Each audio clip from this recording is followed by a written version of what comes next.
Celine is certified as a life and wellness coach, and she has so many skills she actually needs 2 different business cards. So I think we're in for a treat this evening.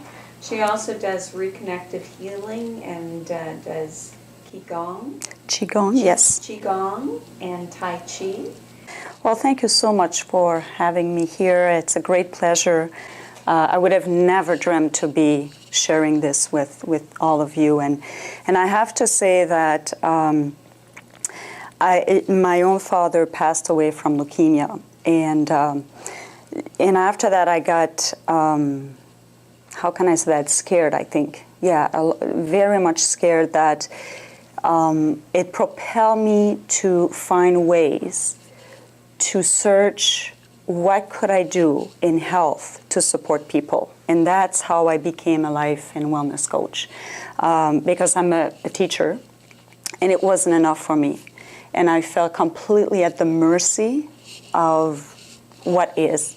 So I decided, I want to know a holistic way to create and promote health for myself, my family, and my clients. So that's how I got into Qigong and Tai Chi energy work. I also have another business card. I actually have 3. And my other business card, I own a health food store in Dartmouth, and some of you might know it. It's called the Health Basket. And very interested into organic and natural foods as well. Because I hold the belief that we need 3 things in life to keep our body in balance, and it's the way we think, the way we move, and the way we eat. And if we kind of work and we cultivate that, we can support our body. And yet we know that eventually things happen in life. So when things happen like cancer, what can we do in order to create peace or find peace after you receive the diagnostic? And this is what I'm going to be talking to you about tonight. So hopefully you will leave with something that you will be able to use right away, because we will do some little exercise that I will share with you. And again, because it's going to be recorded, you will be able to have access to that and practice it if it feels right to you. So, how to find peace after the diagnostic? Or even the caregiver, how can the caregiver find peace, the member of the family? And this is what we're going to be exploring tonight. One of the things that I've learned through my own practice and also working with people, because I do also work with people who have health challenges. So one thing that is now very true to me is that permanent, what is permanent is the impermanence. So we always go through cycles. And when we know that, the question comes, okay, how can we be at peace with that? And what I've discovered through my practice and in my own life is that if I can learn to coexist with what is, I find that I have a better chance to find what peace is for me. And when I talk about peace, if I were to ask you a question, can any one of you take a pound of peace and put it in the trunk of his car? Can we do that? Can we take a pound of peace and put it in the trunk of our car? No, we can't. Right? That was a trick question. I thought you said peace. Like peace. Peace. Love. Going with it? Peace. Yeah. Peace. Right? Thank you. Yes, peace. We cannot take a pound of peace and put it in the trunk of our car. Because the word peace is a normalization. That means it will mean something different to each one of us. And when we are faced with a big challenge like pancreatic cancer, that might be the time to question our values about peace and what it represents to each one of us. It could be in any situation in our life when we are faced with a challenge. Does that make sense so far? So the first question that I would invite you to ponder is that what does peace mean to you? When would you know that you have peace? What would it look like to you and feel like? And for all of us, it is completely different. Otherwise, it's a concept that could be completely out there, right? So when we start pondering like this, we can become a little bit clearer about, okay, this is what it means to me. Now, again, coming back to what I was saying, what I've realized is that for me, peace is that if I can learn to coexist with what is, I have almost a better grip at finding peace for myself. Does that make sense? Awesome. Okay, so we're going to use that as the context, and we're going to move deeper here. How do we learn to coexist? Acceptance. Mm-hmm. Sorry, did you hear what he said? Acceptance. Acceptance, yeah. Because we need to coexist all the time. We need to coexist with other human beings. We need to coexist with our environment. And I have to say that sometimes we're challenged with that. We need to coexist with nature. We need to coexist with our family. We also need to coexist with what comes inside our bodies. Bacteria, viruses, our immune system acts in. So when you have a diagnostic, can you learn to coexist with that? What can you do? How can you do it? So that when you engage that, you can still find peace. And one of the things that I've discovered and I've learned is that we tend to stay in our intellect. We live in our intellect. And when we live in our intellect, the intellect is great at judging. And we need that because it is with the intellect that we can classify, we can analyze, we can categorize, we can choose. And yet, with the intellect, what we're also great at doing is that the intellect will either change the situation or want to change the situation, or will create excess, or will want to avoid. So those are the three, I call them the three kings, the three strategies, and I put them on my finger like this when I work with my clients. And this is what our head does. This is what the intellect does. And it's great.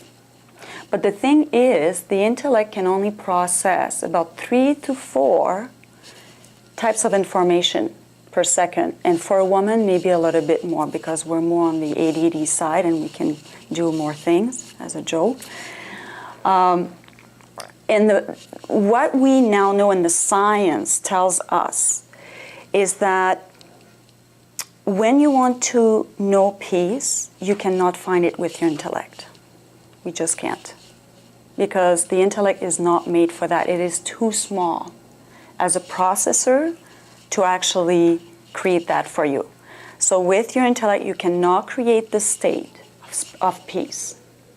So now I'm going to bring you into where should we go with this in order for you to create that for yourself. So hopefully when you leave tonight, you'll have a better idea and you'll be able to actually work on it and access it. And when you review the recording, it's going to give you a little bit more tips how to go there. And we're going to actually practice it tonight. That's my gift to you, because I didn't want to just come here and give the lecture and leave and say, okay, well, you can just try it on your own. I wanted to really make it experiential for all of you. So if it's not the intellect, how can we access that then? Let's move to the body. The last time I checked, when I was feeling something, it wasn't happening in my intellect, it was happening in my entire body. Does everybody agree with that? Is that what you noticed? Okay. So it just makes sense to me that that's the way, and that's where I should go, in the body. Now, again, science has discovered, well, the scientists, and there's tons of books written on that as well, that the body is a quantum processor. And it processes about 4 billion bits of information per second. It is fast compared to the intellect. It's hugely fast. So when you think about it, we have our cells. We have trillions of cells. And the cellular membrane, there's the cellular receptors, like it looks like little, how would you call this? Hair, thank you. Little air. And the information goes through that really, really fast. 4 billion bits per second. So what can we do with this knowledge? Well, if peace is what we are, which we also know, what is on top of it that buries it underneath? Everything that is not processed. So when I come back to my quantum processor, I can ask myself, what does it process then, if it's a processor? It processes informations and emotions. That's what it processes. So if you, for an example, you take a rock and you throw the rock in the lake, it will create the waves.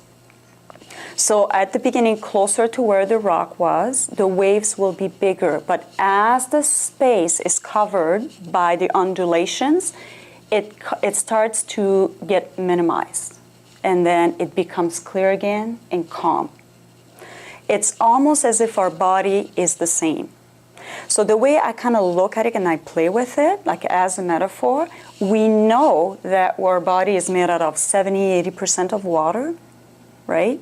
So every time you feel a wave of emotion moving through the body, it's the same thing as if a rock got thrown into your body system.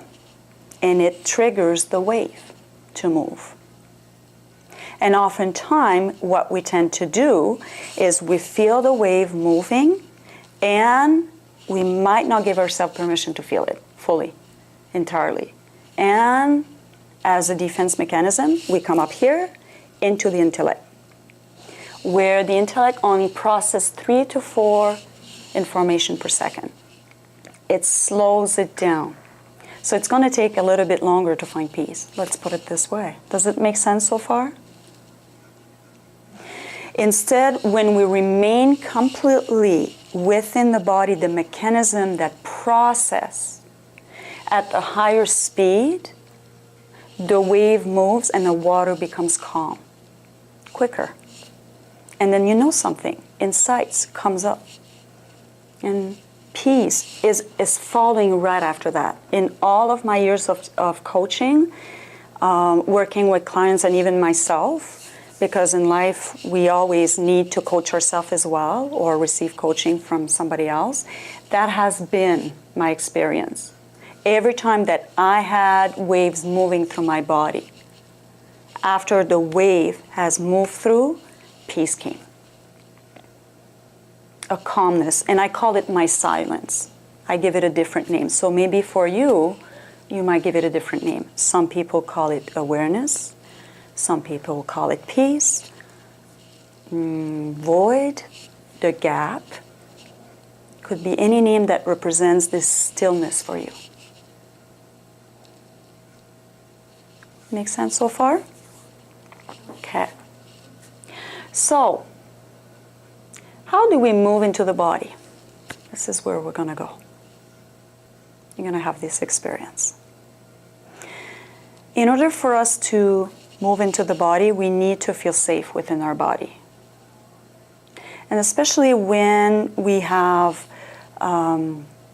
cancer or any type of illnesses, we need to feel safe again in our body.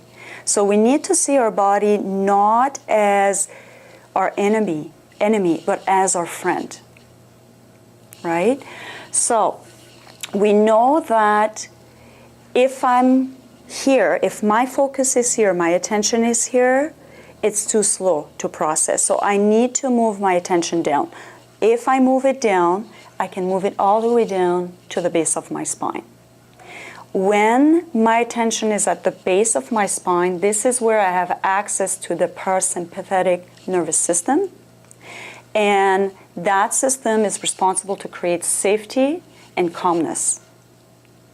So that's why if you take yoga classes, they're going to invite you to breathe deeply and bring the breath down into the belly and closer to the spine. They might not tell you the reason why, but that's what is created within the body. It's because you have access to the parasympathetic nervous system that keeps the body calm and at ease. And this is what I'm going to invite you to do tonight. So when when your attention is at the base of your spine, then the body is invited. You invite your body to completely relax. And you simply allow the information to move, or the wave of emotion to move, and to just go where it needs to go.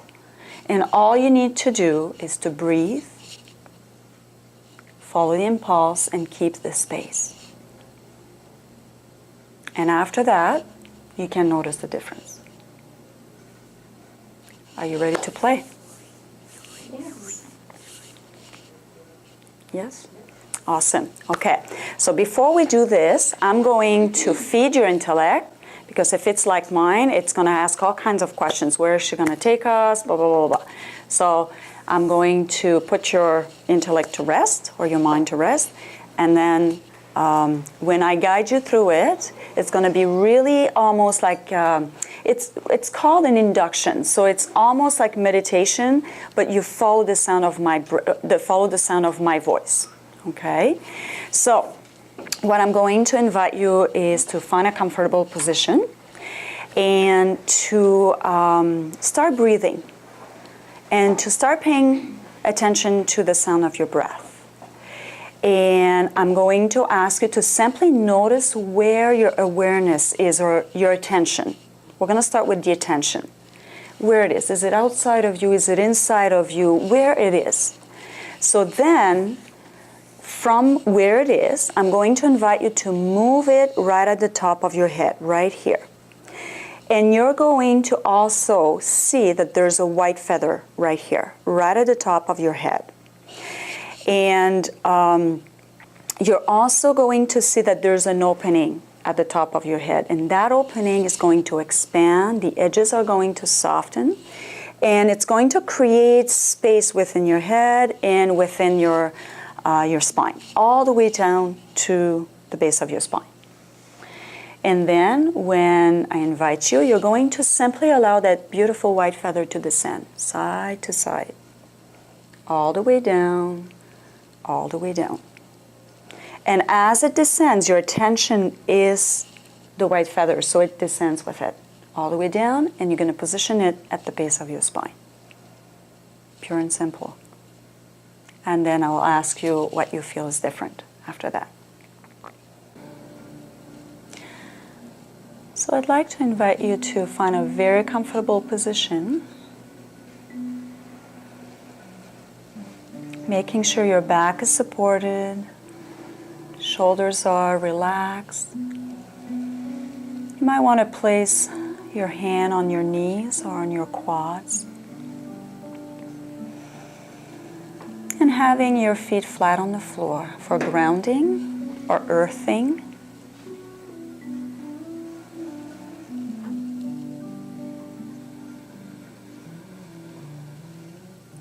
And just allow yourself to begin to notice your breath.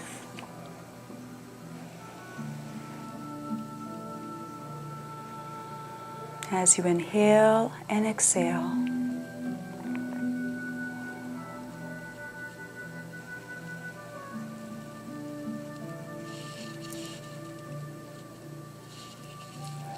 paying attention to your breath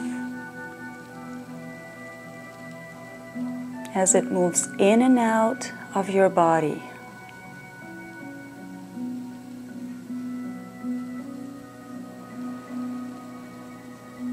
And starting to pay attention to the sound of your own breath.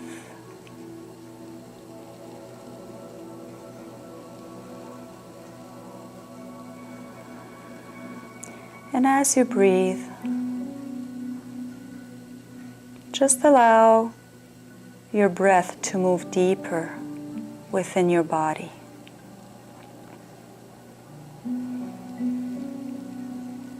With each passing breath, let it be effortless and easy.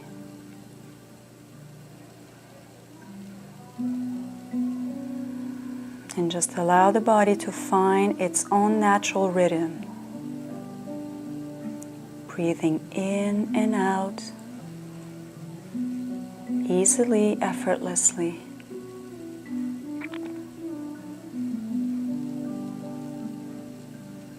And as you continue to breathe deeply into your body, imagine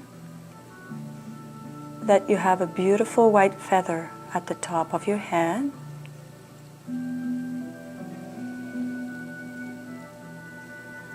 And notice where your attention is. Is it outside of you, or is it inside of you?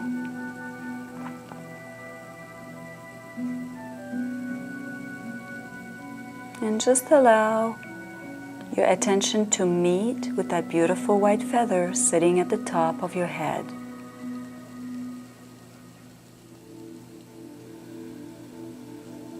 And now, if you will, there's an opening right at the top of your head. It is now softening and expanding. And with your next breath, simply allow the beautiful white feather to start moving inside of you, floating side to side, just like feathers do, effortlessly and easily. Moving into the spine, into that space inside of you, moving all the way down,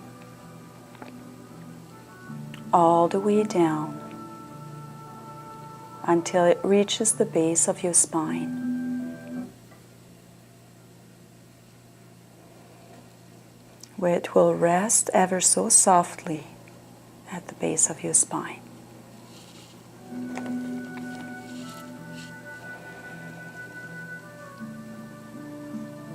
And now I'd like to invite you to breathe deeply at the base of your spine, keeping your attention focused on the white feather at the base of your spine. Your breath is going deeper, your body is expanding, and you begin to feel your body open completely,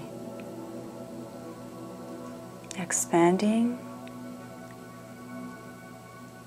and creating a vast empty space inside of you.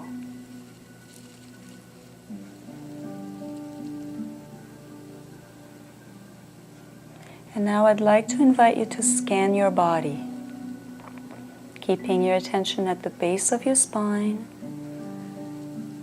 scanning the body starting with your toes, moving up to your feet, simply scanning and noticing.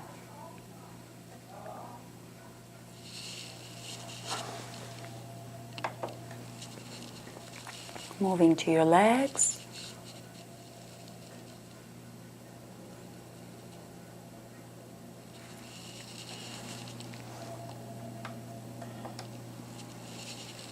your hips, your abdomen, your arms, hands and fingers, simply noticing your neck and your head.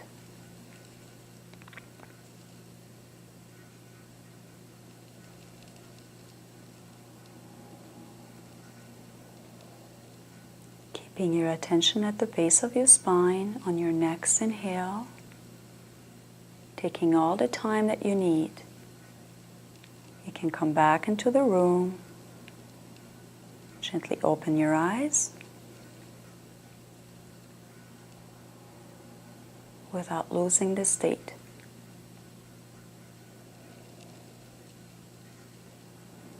Relax. Mm-hmm. And what peace, when you discover it, whatever peace will mean to you, Stephanie, it will be completely different than what I experience as that or anybody else here. And oftentimes, in the search for it, is also wanting to change something. So sometimes it's about letting go the wanting to find it. Because when we search for it, we oftentimes want to search out there, and yet it's always present here. And all we need to do is to change the attention or the perception of it. Well, one of the things, thank you for sharing this, that I learned this technique, and I don't even feel that it's a technique anymore because it's so ingrained in me, from the Well System Institute about 12 years ago. And it's something you can kind of almost train your body, that you can just think about the white feather and right away the state is created. That's why the white feather moving through the body as an anchor is very useful, because you go into the parasympathetic nervous system. Because when we stay in our intellect and we're there and the wheels goes on and everything, we tend to go into the fight or flight.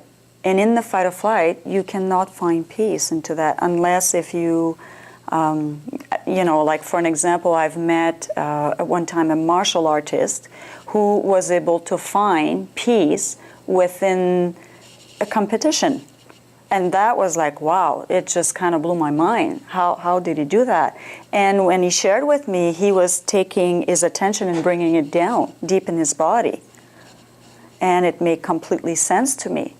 So for him, going into competition, which for me would have been a fight or flight kind of reaction, for him it was completely peace. So he was like, well, having fun, playtime. So it's different for everybody.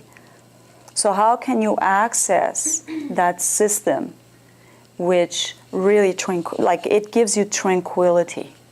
Yeah. And as you notice, like I speak slower, I changed my voice, my cadence. I changed my breathing. I also invited you to change that. So your breath, the space between words creates the gap, which creates the space, which also is the way to find peace. Have you noticed that, Stephanie? You talk too fast. Yes. And that is the way, because the body will never lie to you. This is attached to the body is attached to that. So the way it goes, the way you speak, it's all one. So if you start kind of playing with your breath, or with the body, or with your speech, you can actually alter your state. And they will hear differently. That's the thing. Because if we stay in our intellect, we can only hear what we perceive. So we're actually filtering and we're missing a lot of information. But as we create more gaps, it's like we can perceive more. And we know that within the gap, that's where creativity and healing comes from. And when I talk about healing, healing is also at different levels. Healing can be not just at the physical level, right? And we need the gap for that. We need the space. We need the breath.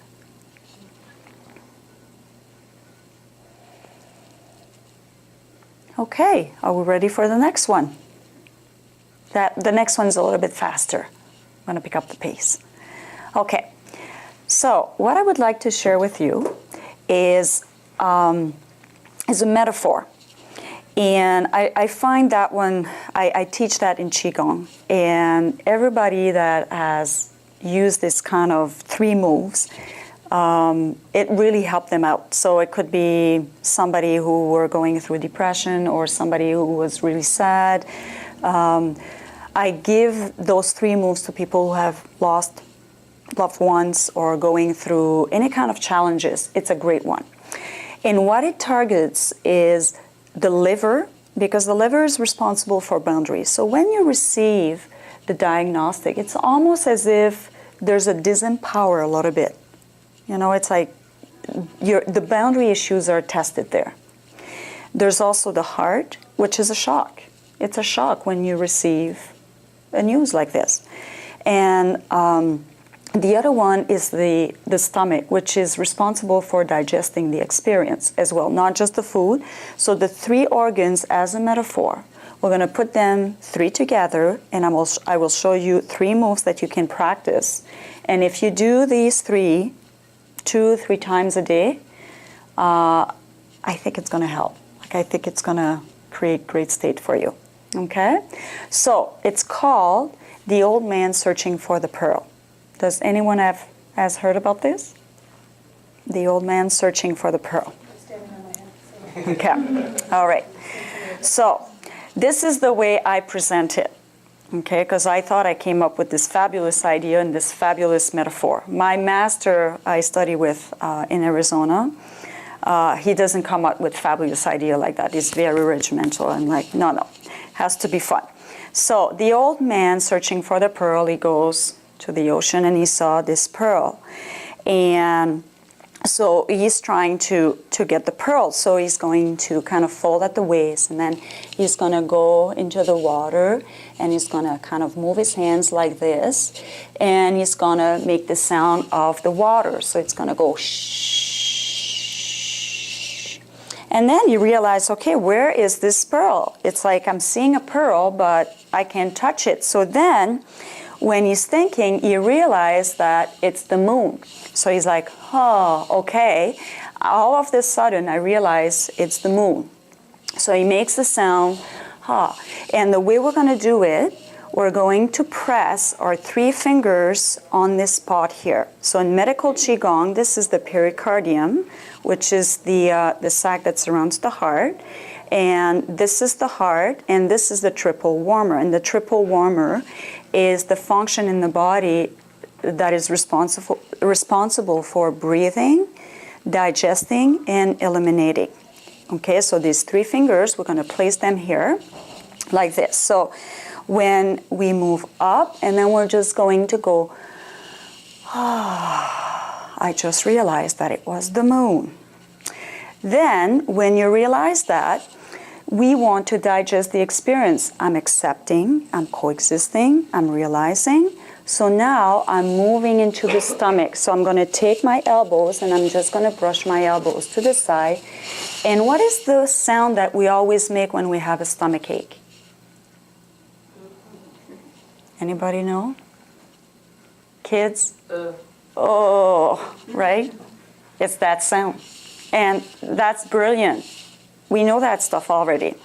So, you know, when we don't have what we want, we go, oh, this is heart desire. We automatically do it. Right? So, let's start again. So, we go like this. Shh. We're looking for the pearl. We're hoping, wishing for something. And all of a sudden we realize, not there, won't happen. I'm going to kind of release everything, expectations. I'm coexisting, I'm accepting, and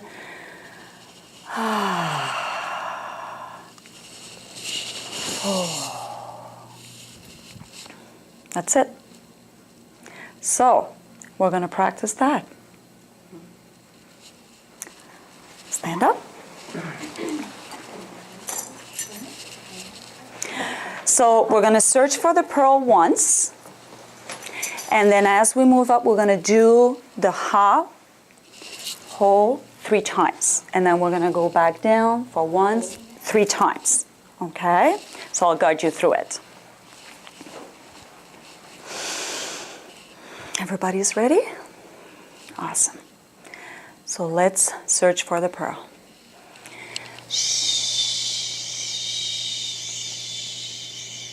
Can't find the pearl, moving up and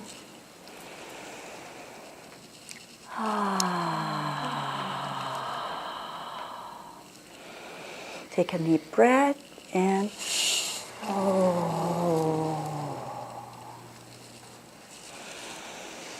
inhale, inhale,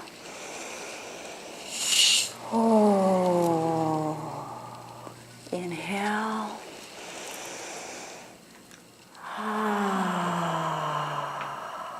inhale,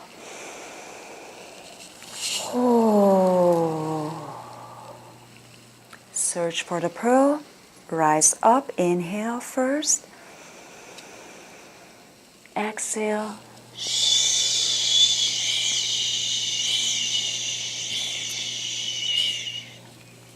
reaching for the moon, inhale,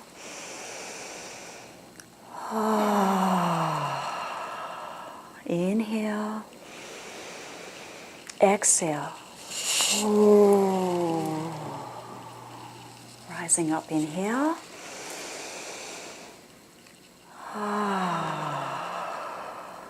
inhale, exhale, last one, inhale,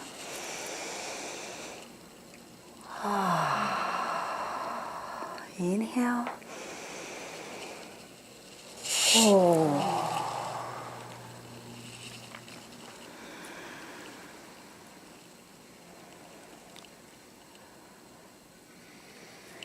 and just close your eyes for a moment and reconnect with the feather at the base of your spine, and just notice your body. Notice your state. Notice your breath.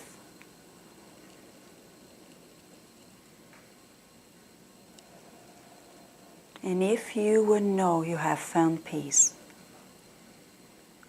where would it be inside?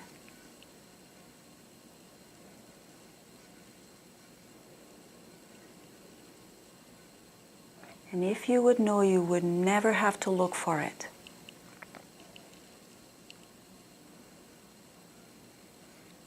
how would you know you have it?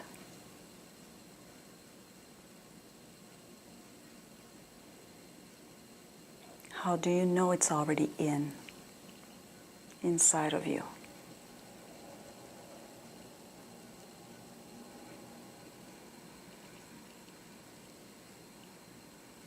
Open your eyes. Take a nice deep breath.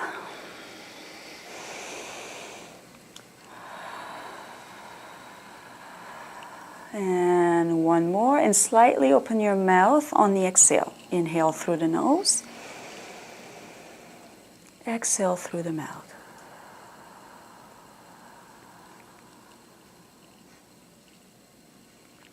Have a seat. So the old man searching for the pearl, you can do sets of 3, 6, 9, and the more you practice it, the sound, what it does, the sound breaks down within the organs. Any of the emotion that we carry within the organs.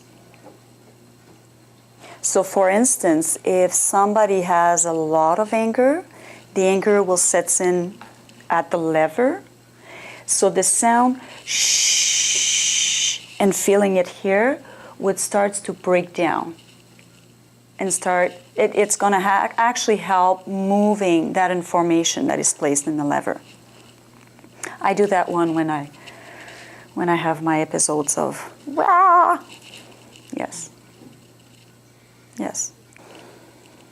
coexisting is about allowing the information to move through the body.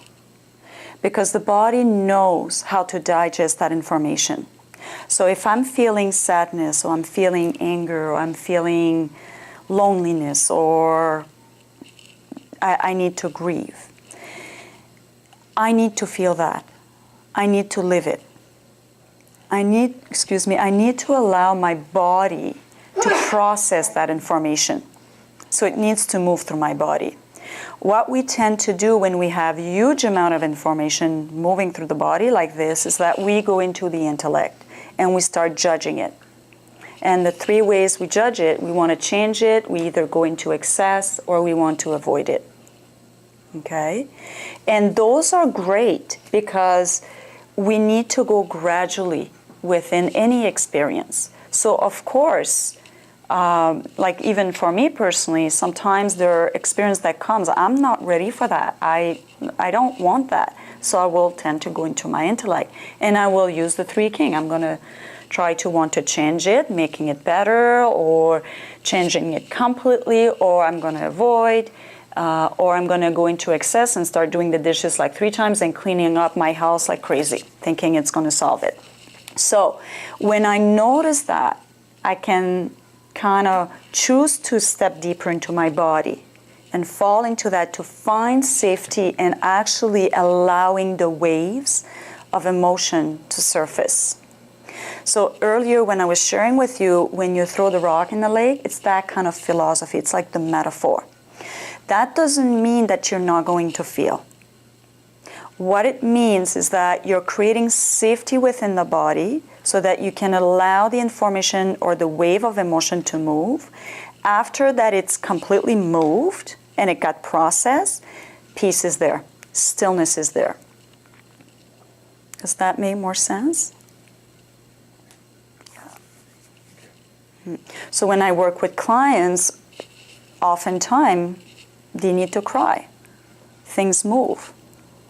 And after that it moves, it's like, oh, okay, there's peace after that. So I call it surfing the waves of your inner landscape. I think I'm going to write a book about this. But yes, it's basically what it is. So, and like Stephanie would know, we work with one of our principals. He used to be a great surfer. He's still a great surfer. And I never surfed, so I have no clue about surfing. So I went to him and I said, I said, tell me a little bit about surfing. For some reason, it intrigues me. And for me, I've always thought you had to be right on the top of the wave.